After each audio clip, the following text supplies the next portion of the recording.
The North Node is now at the 21st degree of Taurus. A finger pointing in an open book. The balance between receiving guidance and self-determination of wisdom. Careful discrimination of wisdom. Seeking guidance, it is sometimes helpful to use the oracular function of sacred texts by opening such a book at random, for example, and intuitively discovering personal meaning in a line.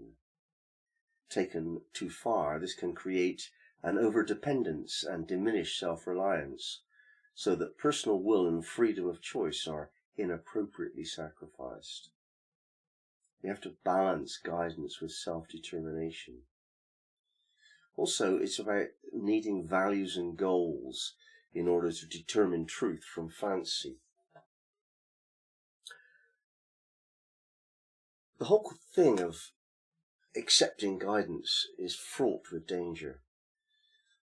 Those of us who are seeking to further our knowledge, developing a wisdom and a spiritual unfolding, we're put into the hands of those who've written words and offered interpretations and guidance and explanations and so on. And within that number of people, some have wisdom, they have experience, they know what they mean, and their points of view are well worth studying.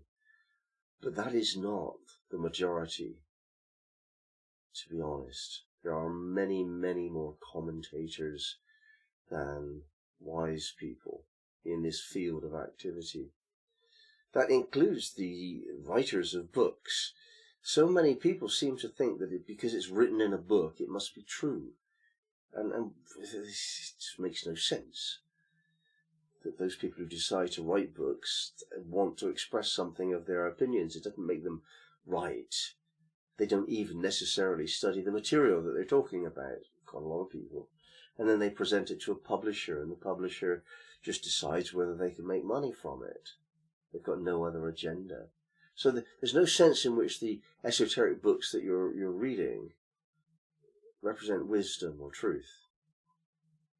Some of them are amazing, and yet it's up to us to find those, find which teachers work for us. It goes one step further. The presentation of a horoscope reading is the same kind of thing. There's no reason why you should assume that someone who has read your horoscope is actually telling you anything that's definitive.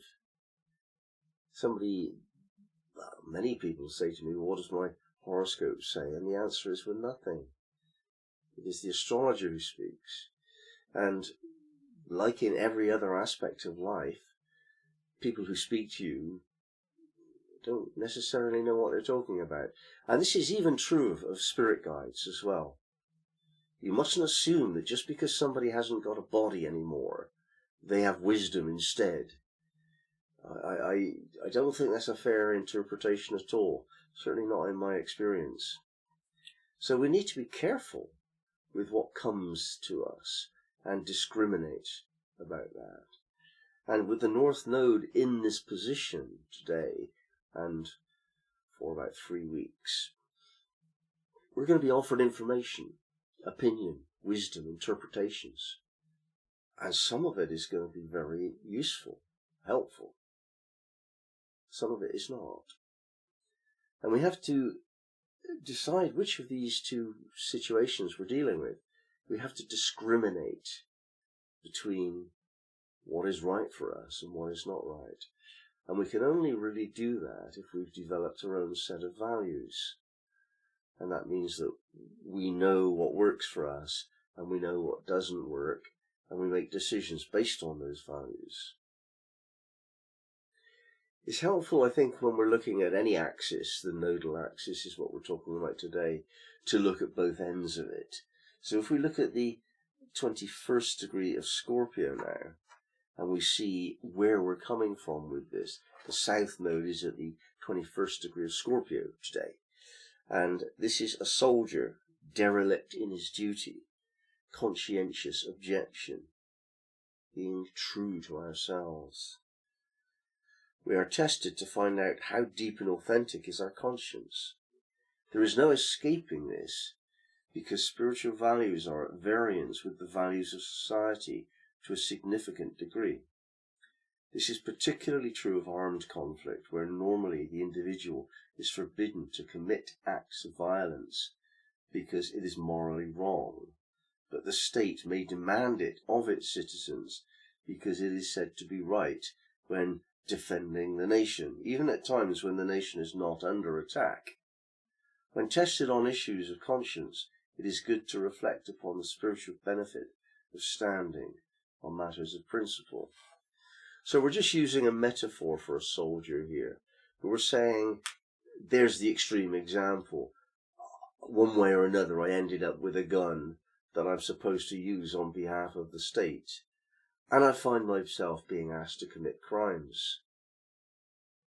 Crimes against humanity. Crimes against my conscience. Crimes against the law of the land, even. No, I won't do it. That's a man of conscience, isn't it? And it is learning that ability to say, no, that's wrong, I'm not doing it, that empowers us to discriminate. In the other end of the kind of nodal axis, the finger pointing at the open book. If you are actually lacking in values and unable to stand for what you know to be true, up to the level of refusing to point a gun at an innocent person, despite being told you must by the state. If you can do it at that level, then you can actually distinguish between what is spiritually appropriate for you and what is not. What does that word mean to you anyway, spiritually appropriate? What are your spiritual beliefs? What are your spiritual values? You need to work these out. Typically, morality is at play. What is a good thing for you to do? What is a bad thing? What offends your conscience? What does not offend your conscience, but it offends the conscience of those that you're with? What are you going to do about that? They disagree with your value system. Do you stay with them or not?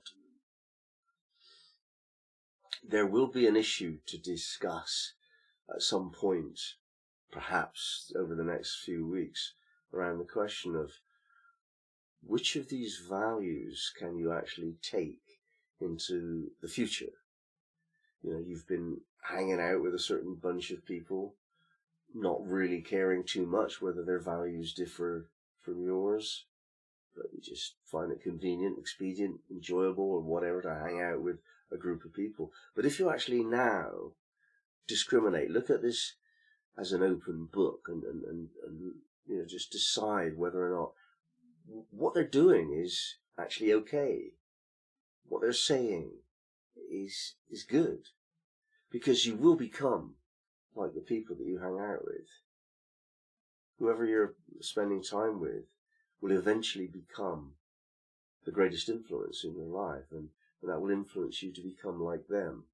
This is a Buddhist teaching, and it's something to be very careful about. So if you notice yourself in the company of people, however enjoyable that company might be or convenient, and yet you listen to what they say and you check out what they stand for and whether they have any values at all, or they live according to expediency and find the easy course of least resistance.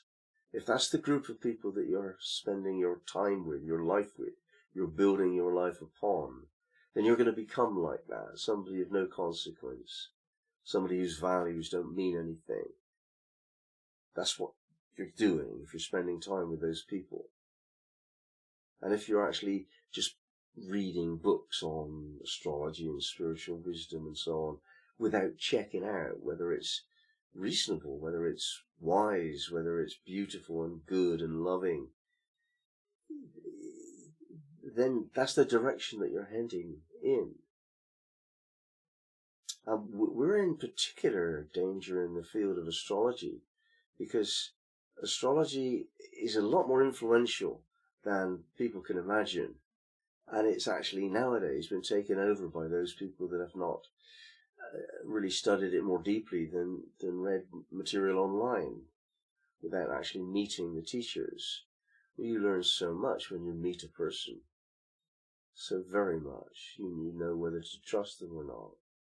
You can't get that impression in quite the same depth online. And there's so much nonsense written about astrology. And not only nonsense, but dangerous nonsense as well. Some of the astrological teachings are just so poorly delivered by people that don't really understand the spiritual significance of astrology. So if you put yourself in their hands, then you're putting yourself in harm's way. And the North Node is asking you to be aware that that's your spiritual goal that you're dealing with here. That's your spiritual path. That's what the North Node is. If you follow people indiscriminately, you'll follow them into an area of life which is depriving you from spiritual freedom. It's a big thing. So, food for thought.